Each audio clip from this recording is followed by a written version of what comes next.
Ponnavolu Sudhakar Reddy advocate అని నేను పంది పెంట కలిపి పెడతా ఫ్రీగా నీకు.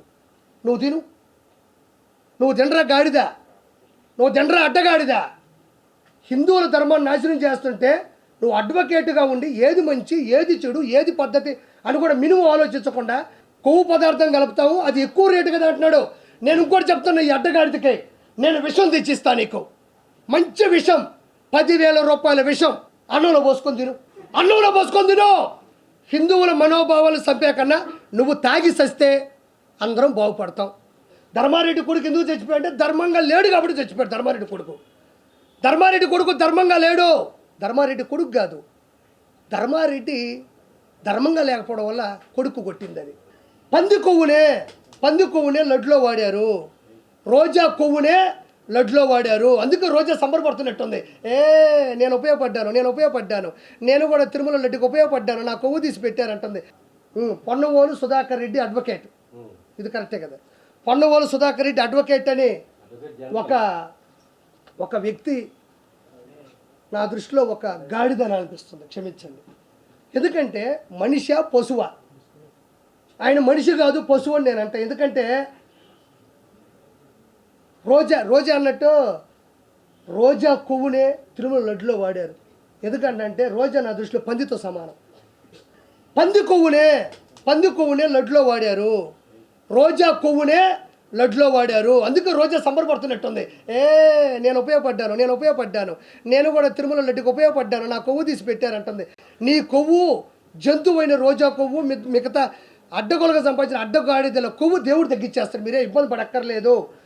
పొన్నవోలు సుధాకర్ రెడ్డి మాట్లాడుతున్నాడు ఏమనంటే, ఏమైందయ్యా నెయ్యి 350 400 ఉంటుంది, జంతువుల కొవ్వు 1,500 రూపాయలు లేకపోతే 1000 రూపాయలు, దానికన్నా కాస్ట్లీదే కదా వేసింది అంటున్నాడు. ఒక చిన్న మాట మాట్లాడతా, జుగుప్సాగా అనుకోవద్దు.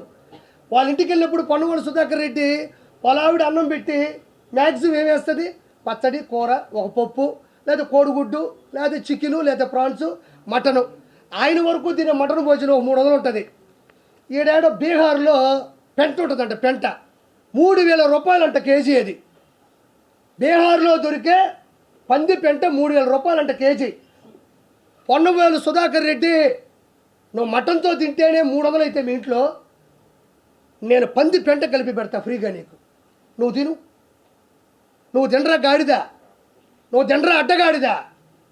హిందువుల ధర్మాన్ని నాశనం చేస్తుంటే నువ్వు అడ్వకేట్గా ఉండి ఏది మంచి ఏది చెడు ఏది పద్ధతి అని కూడా మినిమం ఆలోచించకుండా గాడిదన్నా అడ్డగాడిదన్నా మించిన బూత్ ఏంటంటే కొవ్వు పదార్థాలు కలిపారు, నెయ్యి కన్నా విలువైన అంటే విలువ అనేది నువ్వు డబ్బులు పడి చెప్తావా? ఒక ఆచారం ఉండదా? ఒక ఆచారం, ఒక పవిత్రత, ఒక విశిష్టత, అంటే దేవుడు సంబంధించినటువంటి దానికి సంబంధించినటువంటి ఒక ఆలోచన ఉన్నదా? పూజారులు పండితులు అనాథ కాలం అంటే పురాతన కాలం నుంచి వచ్చినటువంటి విగ్రహ ప్రతిష్ఠ ఉన్నదా? దానికి సంబంధించిన ఒక ఫార్ములా, ఒక ఫండమెంటల్ థియరీ ఉండదా? నిన్ను ఎవడు అడ్వకేట్ చదువుకోమన్నాడు, వాడి నెంబర్ చెప్పు, వాడిని కొడితే ఫస్ట్ కుక్కను కొట్టేట్టు. నీకు మినిమం నాలెడ్జ్ లేదు, నీకు మినిమం తెలివితేటలు లేవు, నీకు మినిమం సెన్స్ లేదు. నువ్వు అన్నం తింటావు కదా, మటన్ కాస్ట్లీ కాబట్టి 300 రూపాయలు ఎన్న పెట్టి తెచ్చుకుంటున్నావు. నేను పంది పెంట పెడతా నీకు, కాస్ట్లీ పంది పెంట తిను, పంది పెంట జ్యూసు తాగు. అడ్డగాడిదా, ఏడలాయరు నువ్వు, ఏడ అడ్వకేటు నువ్వు నీ నుంచి ఎవడు ఇన్స్పిరేషన్గా పొందాలి? ఇక్కడ హిందూ మత ధర్మాన్ని విరుద్ధంగా మాట్లాడతా ఈ విధంగా మాట్లాడతావా? ఒక మాట చెప్పండి, అది తప్పా కాదా అన్న? చెప్పండి, నిజంగా చెప్పండి. కొవ్వు పదార్థం కలుపుతావు, అది ఎక్కువ రేటు కదా అంటున్నాడు.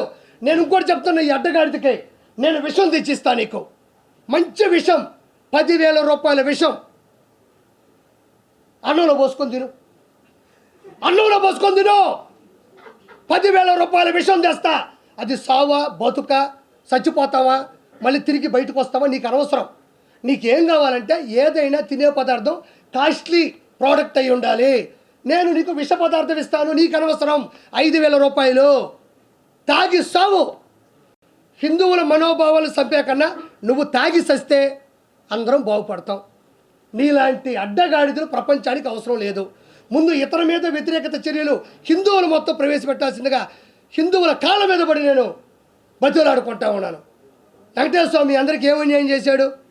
ఈరోజు కొన్ని కోట్ల రూపాయలు, లక్షల కోట్లు సంపాదించిన వ్యక్తులు కూడా 10-15 మంది గన్మ్యాన్లు ఉండేవాళ్ళు కూడా, అనిల్ అంబానీ గారు కావచ్చు, ముఖేష్ అంబానీ గారు కావచ్చు, వాళ్ళ అమ్మగారు కావచ్చు, మిగతా అపర కోటీస్తులు కూడా అన్నీ వదిలేసి సర్వస్వం కిందే వదిలి మెట్ల మీద నడుచుకుంటూ పైకి వచ్చి దేవుడి దగ్గరికి వెళ్ళి అనుకుగా నిలబడి గోయిందా గోయిందా, ఆపద మొక్కలవాడ, అనాథ రక్షక, గోయిందా గోయిందా, తండ్రి నిన్ను ఆ రోజు నమ్ముకున్నావు, 1000 కోట్లు సంపాదించావు తండ్రి, నీకేం కావాలో నేను చేస్తాను తండ్రి అనే గొప్ప గొప్ప వ్యక్తులు దేవుడు పెట్టిన భిక్షతో వాళ్ళే ఒప్పుకుంటుంటే ఈ అడ్డగాడిగితులకి వెంకటేశ్వర స్వామి అంటే విలువ లేదు. సంపాదించినారు, ఇసుక మీద సంపాదించారు, ఎర్రచంద్ర మీద సంపాదించారు, పథకాల మీద సంపాదించారు, ఆంధ్రప్రదేశ్ని అడ్డగోలుగా సంపాదించి ఆ వెంకటేశ్వర స్వామిని వదిలేస్తే ఏమయ్యేది? ఆ వెంకటేశ్వర స్వామిని వదిలేస్తే ఏమయ్యేది? వెంకటేశ్వర స్వామి మిమ్మల్ని వదలడు. నేను చెప్తున్నాను కదా, నెలన్నర మీరు గనక చెప్పు తీసుకొని చంప మీద కొట్టి తండ్రి తప్పు చేసేసామంటే మీ కుటుంబాలు కూడా నిలబడతాయి. చిన్న ఉదాహరణ, కుటుంబాలు పోతాయి అని నేను చెప్పడానికి చిన్న ఉదాహరణ చెప్తున్నా. ధర్మారెడ్డి ఎగ్జిక్యూటివ్ ఆఫీసర్, తిరుమల తిరుపతి దేవస్థానం. సైలెంట్గా ఉండాలా మీరు? ఆ బ్యాచ్లో ఉన్నారు కొంచెం. ఏ బ్యాచ్ నన్ను వేయకూడదు. రండి. తిరుమల తిరుపతి దేవస్థానంలో ఎగ్జిక్యూటివ్ ఆఫీసర్ ఇప్పుడు శ్యామలారావు ఉన్నారు, అప్పుడు ధర్మారెడ్డి గారు ఉన్నారు. ధర్మారెడ్డి గారు executive officer, Bommana Karunakar Reddy, YV Subbareddy వీళ్ళందరూ కూడా టీటీడీ చైర్మన్గా పనిచేశారు. ఇది మనం వినాలా ఏంటంటే అడ్డగోలుగా దైవ సాక్షిగా నేను చెప్పిన ఈ మాటల్లో ఏది తప్పున్నా నా ఫ్యామిలీ నాశనం అయిపోద్ది. కోరుకోండి, ప్రజలు కోరుకోండి. ఆర్పీ తప్పు చెప్పుంటే ఆర్పీ ఫ్యామిలీ ఈజ్ గాన్, లేదంటే దాంట్లో భాగస్వామి అని ప్రతి ఒక్కడి ఫ్యామిలీలు అవుట్. కానీ దానికి ఒక చెప్పాను, మీరు చెప్పుతో కొట్టుకోండి, చంపల మీద చేత్తో కొట్టుకుంటే అవ్వదు. చెప్పుతో కొట్టుకొని పసుపు నీళ్ళతో కడిగి ఇంట్లో దండం పెట్టుకొని పూజలు చేస్తే ఓకే. ధర్మారెడ్డి ఈయన బొమ్మన కరుణాకర్ రెడ్డి, వైవి సుబ్బారెడ్డికి, జగన్మోహన్ రెడ్డికి పక్కా బ్రోకరు. పైన ఈవోగా ఉంటూ లోకల్గా కొండ మీద జరిగే ప్రతి దాన్ని కూడా పూర్తిగా ముందుకు తీసుకెళ్ళి నాశనం చేసింది వితను. ఇతను కొడుక్కి పెళ్ళి కుదిరి ఎంగేజ్మెంట్ అయింది. ఈయన అధికారంలో ఉన్నప్పుడు కట్ చేస్తే ఒక మానసిక వ్యాధి వచ్చింది. మానసిక వ్యాధి వచ్చి బాడీ అంతా ఇబ్బంది పడిపోతే చనిపోయినాడు. ధర్మారెడ్డి కొడుకు చనిపోయినాడు. ఎవరి కొడుకైనా మామూలుగా చనిపోతారు, ధర్మారెడ్డి కొడుకు చనిపోవడం అనేది ఇక్కడ ప్రత్యేకత. ధర్మారెడ్డి కొడుకు ఎందుకు చచ్చిపోయాడంటే ధర్మంగా లేడు కాబట్టి చచ్చిపోయాడు. ధర్మారెడ్డి కొడుకు ధర్మంగా లేడు. ధర్మారెడ్డి కొడుకు కాదు, ధర్మారెడ్డి ధర్మంగా లేకపోవడం వల్ల కొడుకు కొట్టింది. అది ఇక్కడ ఇంకో పాయింట్ మనం ప్రత్యేకంగా తీసుకోవాల్సింది ఏంటంటే ధర్మారెడ్డి కొడుకు చనిపోయినాడు. ఇదొక విచిత్రం. అయితే ధర్మారెడ్డి కొడుకు చనిపోయిన తర్వాత పెద్ద కర్మ 11 రోజులకో 13 రోజులకో 15 రోజులకో 9 రోజులకో పెడతారు. దాన్ని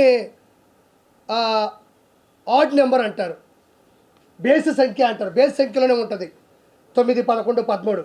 ఆ రోజులు కూడా కాకుండా పెద్ద కర్మ చేయకుండానే తిరుమల కొండ మీదకి వచ్చాడు. ఎంత అపవిత్రం చేశాడంటే, ఎంత అరాచకం అంటే, హిందూ సాంప్రదాయాల ప్రకారం ఇంట్లో మనిషి చనిపోయినప్పుడు గుమ్మం దాటి కానీ ఆ ఊరు దాటి కానీ మ్యాక్సిమం బయటికి రారు. ఇది నిజమా కాదా? నిజమేనా? అది మైల్ అంటారు. అంటే ఇంట్లో మనిషి చనిపోయినప్పుడు దానికి సంబంధించినటువంటి ఏదైతే ఒక విశిష్టత ఉంటుందో, అంటే దాని దగ్గర పరిస్థితులు ఏవైతే ఉంటాయో వాటి దగ్గర మనం మేలుకోవాలి. కానీ సంబంధం లేకుండా తిరుమలకి వచ్చి తిరుమలని దృష్టి పట్టించాడు. అంటే అతని దృష్టిలో తిరుమల అనే దానికి విలువ లేదు, హిందూ మతానికి నిబద్ధత లేదు. కాబట్టి దయచేసి వాళ్ళని వ్యతిరేకించాలి. ఈ పొన్నవోలు సుధాకర్ రెడ్డి లాంటి వాళ్ళని ఎక్కడ దొరికితే అక్కడ చెప్పు తీసుకొని కొట్టాల్సిందిగా మనస్ఫూర్తిగా కోరుకుంటున్నాను. ఇక్కడ ఒక మంచి ఉద్దేశం మీకు చెప్తున్నా, నేను ఏదైనా మర్చిపోతే మీరు అడగండి, ఎందుకంటే తప్పుగా అనుకోవద్దు, ఎందుకంటే ఇది జనాలకు తెలియాలి కాబట్టి. మూర్తి గారితో కూడా అది రిక్వెస్ట్ చేశా. ఈయన మన అన్న మ్యూజిక్ డైరెక్టర్, సంగీత దర్శకులు షకీల్ ఆయన పేరు. చాలా సినిమాలు చేశారు, గంధర్వ, దర్జా, రనౌంటు, ఇలా ఇప్పుడు భవిష్యత్తులో మంచి సినిమాలు చేస్తున్నాడు. కష్టం, ఇక్కడ కూడా ఎదగాలంటే చాలా కష్టం, పోతాడు ముందుకి. అలాంటి వ్యక్తి మీకు చెప్పాల్సింది ఏంటంటే మెయిన్గా ఈయన ఒక ముస్లిం, షకీల్ బాయ్, వీళ్ళ తమ్ముడి పేరు షమ్ము షేర్. ఇక్కడ గౌరవించాల్సింది ఏంటంటే ఇతను చేసుకుంది వీళ్ళ ఆవిడ సింగర్, ప్రముఖ సింగర్ నేహా. ఆవిడ ఒక హిందువు, ఈయన ఒక ముస్లిం. ఇప్పుడు నేను ఈ బొట్టు పెట్టుకుంది కూడా వీళ్ళింట్లోనే. ఇది చాలా గొప్ప విషయం. ఇప్పుడు దాకా నేను చెప్పిందంతా ఒక ఎత్తు అయితే, నేను ఇప్పుడు ఈ బొట్టు పెట్టుకొని ఆ వెంకటేశ్వర స్వామిని దండం పెట్టుకొని వచ్చేది వీళ్ళింట్లోనే. ఇతను ఒక ముస్లిం, వీళ్ళ వైఫ్ పేరు నేహ, పక్కా హిందువు. ఈ ఇంట్లో రెండూ ఉంటాయి, ఓ పక్క అది ఉంటుంది, ఒక ఇది ఉంటాయి. ఈయన బిర్యానీ వాళ్ళు తెగ తింటారు, ఆవిడ చేసే చేపల కూర ఈయన తింటాడు. ఇద్దరు కలిసి ఈరోజు హ్యాపీగా ఉన్నారు, ఏ గొడవ లేదు. నేనే దానికి ప్రథమ సాక్షి. నేనే రోజు వీళ్ళ ఇంటికి వస్తూ ఉంటా, కనబడతా ఉంటా. అంత నాకు సన్నిహితుడు, ప్రముఖ. అంటే అందులో నెల్లూరు కూడా, నెల్లూరు అవడం వల్లనే కాదు, నాకు తెలుసు కాబట్టి చెప్తున్నా. ఈయన కూడా ఈ ప్రెస్ మీట్ పెడుతున్నా అన్నప్పుడు భావోద్వేగానికి గుర్తయి గూజ్ బంప్స్ అయ్యి నాకు ఒళ్ళంతా చెమటలు పట్టేస్తున్నాయి అన్నాడు. అంటే ఒక ముస్లిం, నేను ముస్లింని పదే పదే నొక్కుతున్నానంటే ఏదో తక్కువ అని కాదు స్వామి. ఆయనది ఒక మతం, మనది ఒక మతం, వీళ్ళది ఒక మతం. ఈ మతం మనల్ని ఇంత సపోర్ట్ చేస్తున్నప్పుడు ఈ మతానికి ఏం దొమ్మ, ఈ మతానికి ఏమి తలకాయ నొప్పా? నేను అందరినీ అండవలే, కొంతమందిని అంటున్నా. అమాయకమైన క్రిస్టియన్ మతస్థులు కూడా ఉన్నారు, అమాయకమైన క్రిస్టియన్ మతస్థులు ఉన్నారు. కూలి పనికి పోయి కుటుంబాన్ని గడుపుకోవడానికి కూడా నాకు మతం వద్దురా బాబు, నేను ఎవరి దగ్గరైనా పని చేస్తానని చెప్పే నిరుపేద క్రిస్టియన్స్ కూడా ఉన్నారు. వాళ్ళు ఇవేం పట్టించుకోరు. అహంకారం బట్టి జంతువులు కొవ్వు పట్టిన కొంతమంది మాత్రం ఇలా ప్రవర్తిస్తారు. కాబట్టి షకీల్ గారు కూడా ఈయన చెప్పే మాట చాలా అమూల్యమైంది.